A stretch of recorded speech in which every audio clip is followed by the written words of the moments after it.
India's pinnacle of diplomacy. Mankind has never seen an opportunity where all the stars are aligned. A landmark deal that puts India first.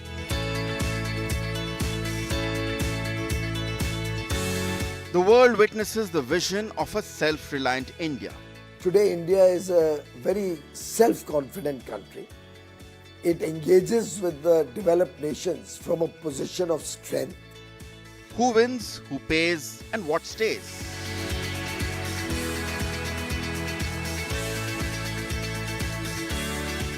All that India gains and the potential pains.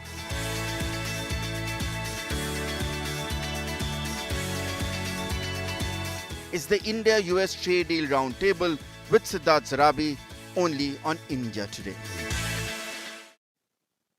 Hello and welcome.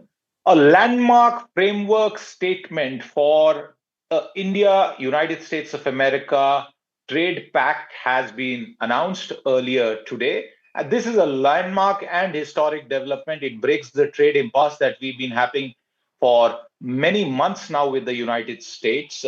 Commerce Minister Piyush Goyal has also spoken exclusively to India today to give us the details of this framework agreement, which will now follow the processes, including a signing very, very soon. And joining me to decode all that has been said over the past several days, including this very, very significant joint statement, is a panel of very special guests. Dr. Rishabh Gulati, distinguished professor at ICRIER. We are also joined by Jayant Dasgupta, former Indian ambassador to the World Trade Organization, joining us as well. Jayant Krishna, former CEO of NSDC and PM Skill India Mission and senior fellow of CSIS.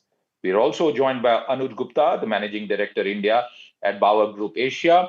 Thank you very much all for joining in. I want to come straight away to you, Dr. Gulati, and get you to address some of these concerns that we have had in the past, immediately after some of the details have come out. How is this deal as far as agriculture and dairy sector are concerned in particular? Well, thanks for having me on your panel. And let me start by commending the Indian negotiators that they have played it pretty safe. And it's a very balanced deal. On the agriculture side in particular, we had a lot of misgivings that they will flood the Indian market and so on and so forth. What I can read are 2-3 elements in the agriculture segment. One is the DDGs, the dried distillers grain, which is likely to be fed to the poultry. So whether it is corn or soybean in that, there could be marginal impact on corn and soybean farmers, but it will be very helpful for the poultry industry and the dairy industry on that front. That's the grain part, but there really, we have avoided the GM question because it is all crushed in farms. So import of corn or soybean, which people were talking about, that's not there in the list so far. Dairy has not been mentioned at all in the joint statement, so we still don't know. Amongst all other products, there is mention of many other products. Whether it will come later or not, we don't know. But we have not allowed direct import of GM crops from that angle. Other thing I would say is we have allowed, and tariffs would be coming down on tree nuts, basically. Almost 90% of the almonds that we are consuming in the country are coming from US. And if you take the product-specific tariff on that and then convert that into ad valorem, it's about 11% tariff. But on walnuts, we had 120. The finance bill says we will bring it to 100. I don't understand that logic. So I see that most of these tariffs on walnuts, pistachios, or pecans, or cranberry and blueberries and all that stuff would be anywhere between 10 to 15% tariff, and that's not going to impact our farmers very adversely. There is very little area and very little production that we have at home. And then, of Fair course, point. you have, you know, we have to understand any deal is give and take. And we Absolutely. are having from Uh, doc- uh, January Dr. Gulati, 2025. that point about give and take is an absolutely important point, and I want to take this forward with the rest of the panel.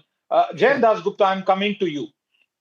What do we gain and what do we lose, particularly because the joint statement makes this point that a common commitment to a reciprocal and balanced trade based on mutual interests and concrete items. What do we stand to gain and what do we lose? Commerce Minister Piyush Goyal has repeatedly during his press conference and subsequently in that exclusive interview to India Today made things very, very clear, especially on the sensitive items related to agriculture.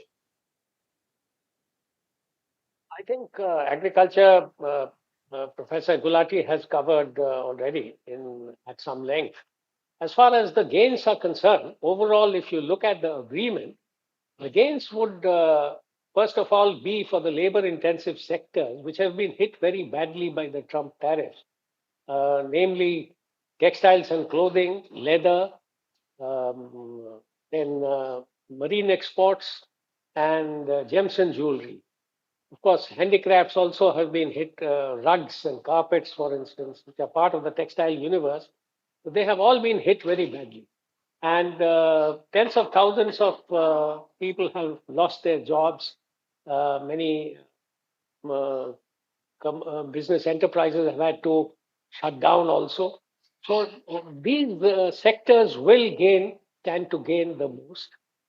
And mind you, if you look at the Trump tariffs, they were affecting about 45, 46% of our exports to the US as of 2024. They were not affecting the entire gamut of exports, including, let's say, mobile phones, for instance, or pharmaceuticals, and many other products. So, of that 45, 46%, there would be relief. And textiles and clothing, why I'm mentioning it, is one of the major gainers is because 28% of our total textiles and clothing exports was headed to the US.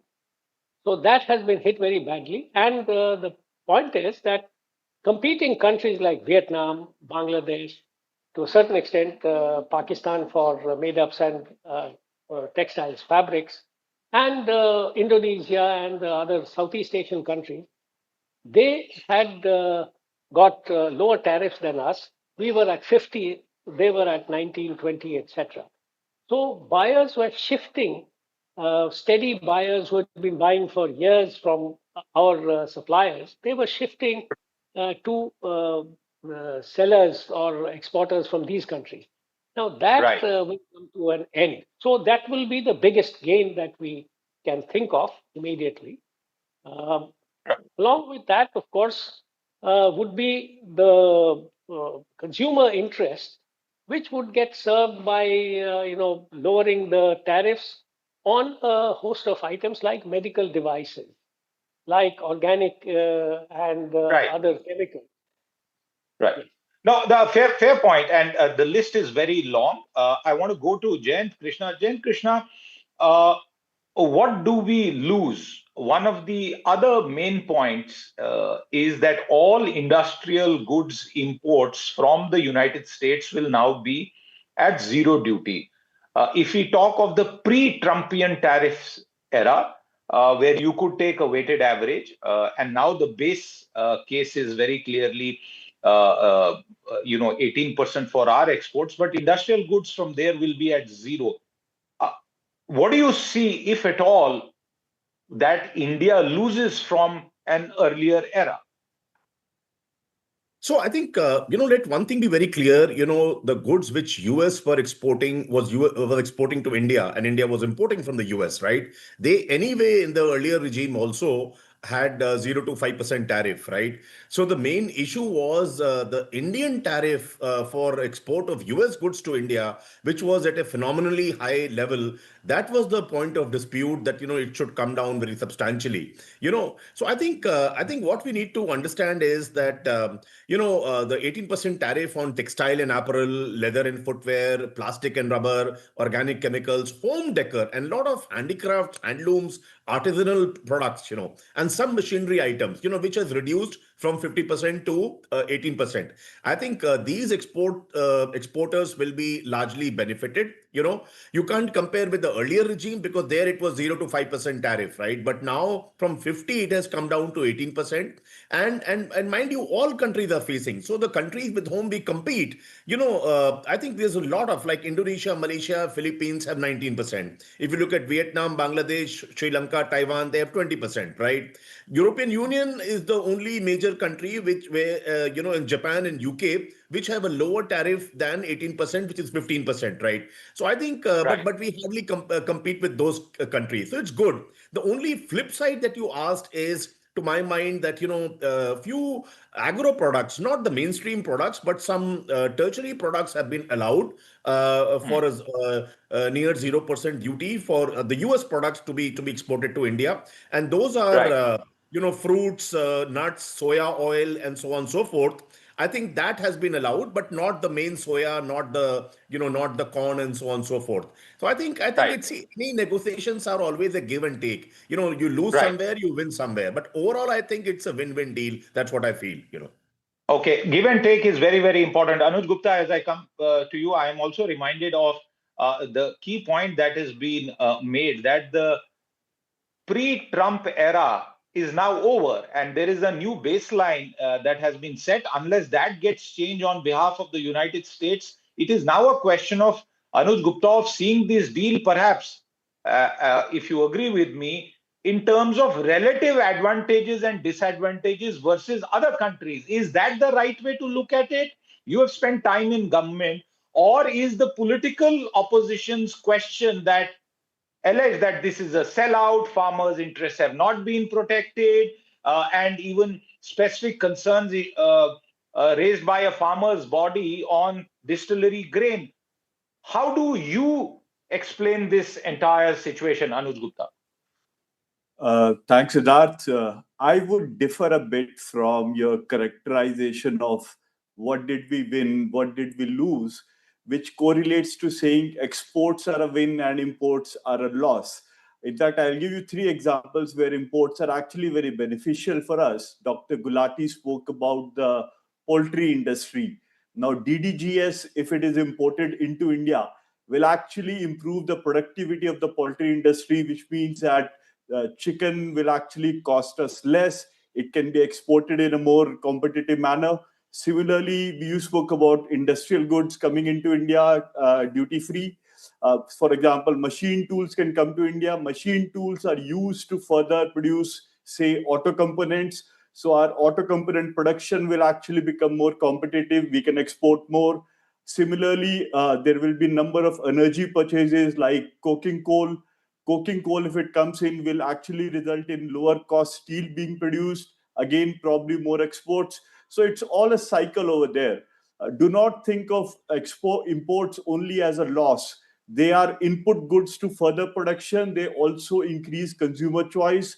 They also decrease inflation. So I That's will right. go away. I will go away from a narrow Trumpian worldview of exports good, imports good. It's all a cycle. Absolutely, it is a cycle, and you made a good point there, because Commerce Minister Piyush Goyal also pointed out that, for example, on ICT goods, if they come in, we are a very large ICT exporter of services and software, so therefore they stand to benefit. Dr. Gulati, I'm coming back to you. There's another important reference in this joint statement which says, recognizing the importance of working together to resolve long-standing concerns, India also agrees to address long-standing non-tariff barriers to the trade in US food and agriculture products. What could this imply, and what is this pointing us towards? Well, two things I would say. One, that some, especially in the dairy sector, for example, we have a major concern that their cows are not vegetarian. They are not, many of the cows are fed on some of the residues of the slaughterhouses and all that. So whether that will be allowed or not, it's a very sensitive issue, whether that can be taken care of. Other is the GM question, whether the GM crops can be allowed or not. Remember that our GM crop, Atal Bihari Vajpayee ji in 2002 allowed BT cotton, and within 10 years we went from 13 million bales to 39 million bales.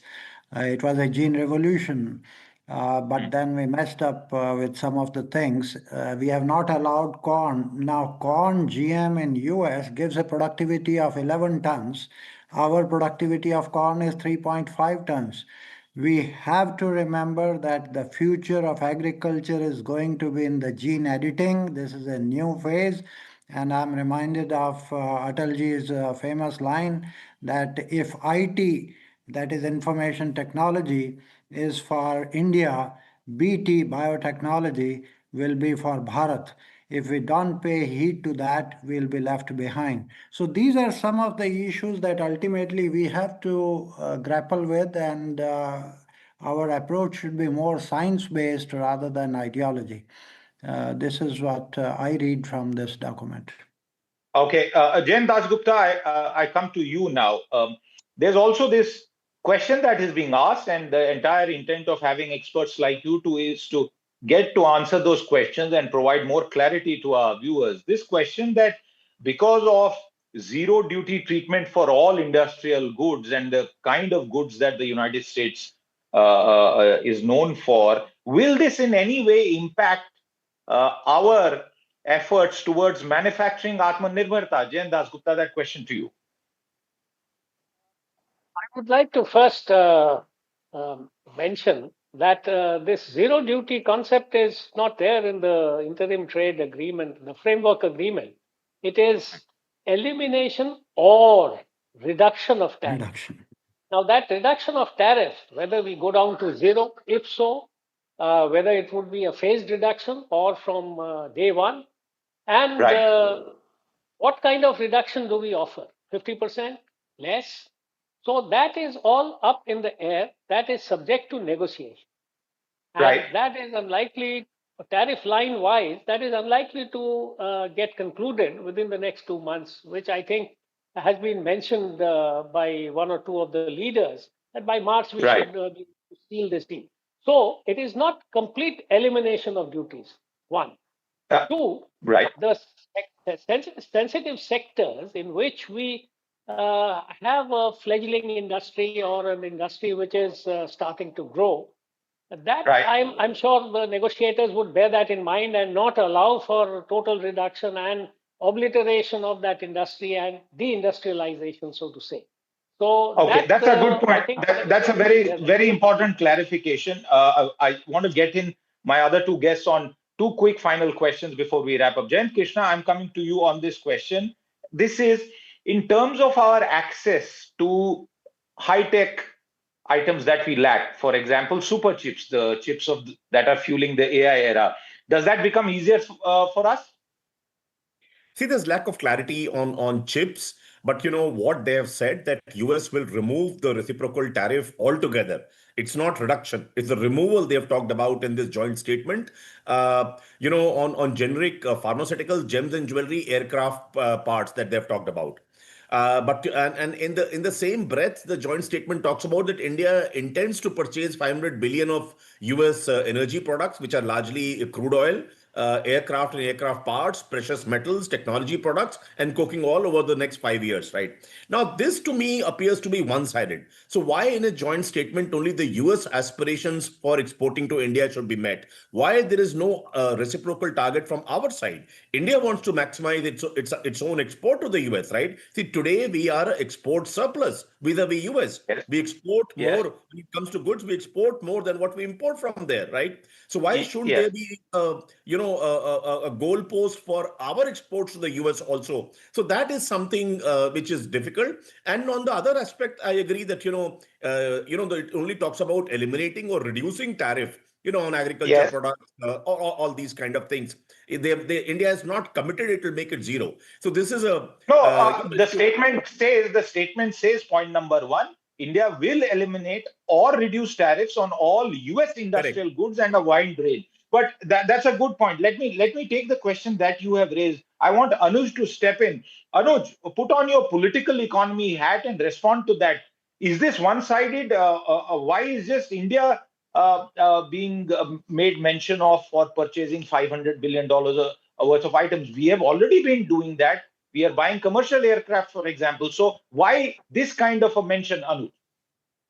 No, I think this is a hard reality across the world. In fact, if you look at Japan, for example, they had similar targets.